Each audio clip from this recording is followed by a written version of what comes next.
Gold hub తాకట్టులో ఉన్న బంగారాన్ని విడిపించి కొనబడును. అదే రోజు ఆన్లైన్ ధరకు కొని డబ్బులు ఇవ్వబడును.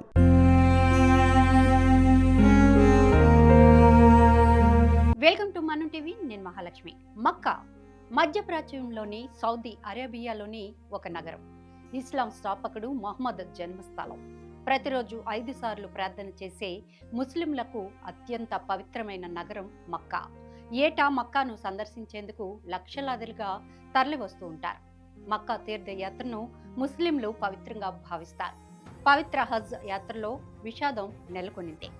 వందల్లో యాత్రికులు మరణించారు. అత్యధిక ఎండలే వారి మరణానికి శాపంగా మారాయి. ముందస్తు ప్రణాళికలు తీసుకోకపోవడం సౌదీ అరేబియాపై విమర్శలు వెల్లువెత్తుతున్నాయి. అన్నిటికీ మించి అనుమతులు లేకుండా హజ్ యాత్ర ఎందరో కుటుంబాల్లో తీవ్ర ఆవేదన మిగిల్చింది. 2024 హజ్ యాత్రలో కనీసం 1301 మంది యాత్రికులు మరణించారని సౌదీ అరేబియా అఫీషియల్ సమాచారం. విపరీతమైన వేడి, శక్తికి మించిన నడక యాత్రికుల మరణానికి కారణమైంది. మృతి చెందిన వారిలో ఎక్కువ మంది అనధికారికంగా హజ్ యాత్రకు తరలి వచ్చినట్లు అధికారులు ప్రకటించారు. ఈ ఏడాది ప్రపంచవ్యాప్తంగా ఎండలు ఠారెత్తిస్తున్నాయి.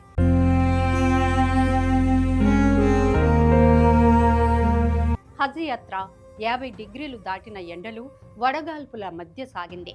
యాత్రికులకు తగినంత ఆశ్రయం లేకపోవడం, ఎండలో నడిచేరని సౌదీ అధికారిక న్యూస్ ఏజెన్సీ ఎస్పీఏ తెలిపింది.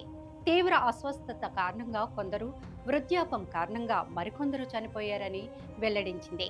చేతులు కాలేక ఆకులు పట్టుకున్న చందంగా వడదెబ్బ ఎంత ప్రమాదకరమో, వాటిని ఎలా ఎదుర్కోవాలో యాత్రికులకు అవగాహన కల్పించే ప్రయత్నాలు చేసినట్టు ఆరోగ్య శాఖ మంత్రి ఫహద్ ఆల్ జలాజల్ చెప్పారు.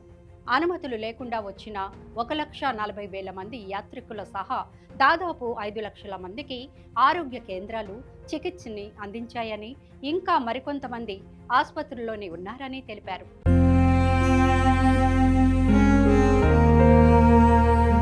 మానవ తప్పిదాన్ని దేవునిపై రుద్దేలా హజ్ యాత్ర నిర్వాహకులు వ్యవహరించారు. మృతులను అల్లా కరుణించి క్షమించాలి, వారి కుటుంబాలకు మా ప్రగాఢ సానుభూతి అని విలువైన ప్రాణాలు హరీమన్న తర్వాత నింపాదిగా మాట్లాడారు. హజ్ యాత్రను సురక్షితంగా చేపట్టకపోవడంపై సౌదీ అరేబియా విమర్శలకు గురవుతోంది.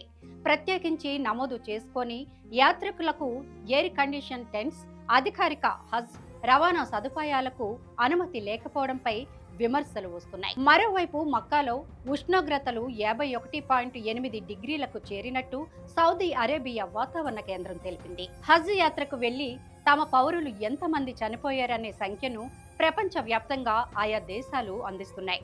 జూన్ 23 వరకు సౌదీ అరేబియా మృతుల విషయం గురించి కానీ, మృతులు ఎంతమంది అనే సంఖ్యపై కానీ సౌదీ ప్రభుత్వం పెదవి విప్పలేదు.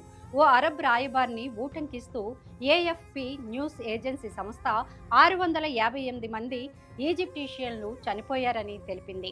తమ పౌరులు 200 మంది చనిపోయారని ఇండోనేషియా, 98 మంది మరణించారని భారత్ తెలిపింది. ఇక Pakistan, Malaysia, Jordan, Iran, Senegal, Sudan, Iraq, autonomous, Kurdistan ప్రాంతాలు కూడా వారి వారి దేశ ప్రజలు మరణాలను ధృవీకరించాయి. హజ్ అనేది ముస్లింలు పవిత్రంగా భావించే మక్కాకు ఏటా చేసే యాత్ర. ఆర్థికంగాను ఆరోగ్యంగాను ఉన్న ముస్లింలందరూ తమ జీవిత కాలంలో ఒక్కసారైనా తప్పనిసరిగా ఈ యాత్రను పూర్తి చేయాలని భావిస్తారు. ఇందుకోసం ఏటా మక్కాకు క్యూ కడుతుంటారు. ఈ క్రమంలోనే ఈ ఏడాది 18 లక్షల మంది హజ్ యాత్రలో పాల్గొన్నారని సౌదీ అరేబియా వెల్లడించింది.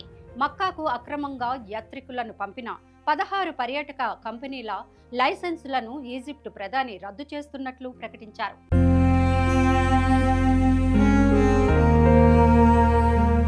వాటి నిర్వాహకులపై విచారణకు ఆదేశించారు. మక్కాకు అనధికారికంగా ముస్లిం యాత్రికులను పంపిన అనేక మంది ట్రావెల్ ఏజెంట్లను అదుపులోకి తీసుకున్నట్లు జోర్డాన్ తెలిపింది. మరోపక్క ట్యూనీషియా అధ్యక్షుడు ఏకంగా మత వ్యవహారాల మంత్రిని తొలగించారు. మక్కా యాత్రకు వెళ్లాలంటే హజ్ అనుమతులను ఆయా దేశాలకు కోటా పద్ధతిలో కేటాయిస్తారు. లాటరీ ద్వారా యాత్రికులకు అవకాశాన్ని కల్పిస్తారు. అరెస్ట్ అయ్యే ముప్పు, పట్టుబడితే బహిష్కరణకు గురయ్యే అవకాశం ఉన్నా చాలా మంది యాత్రికులు అనధికారిక యాత్రకు సిద్ధపడడానికి కారణం యాత్రకు అయ్యే ఖర్చే. ముందస్తు సమాచారంతో అనుమతి లేని యాత్రికులను తిప్పి పంపినట్లు సౌదీ ప్రకటించినప్పటికీ వందలాది మృతుల్లో వారు ఉండడంతో వాస్తవ సమాచారం పక్కదారి పడుతోంది.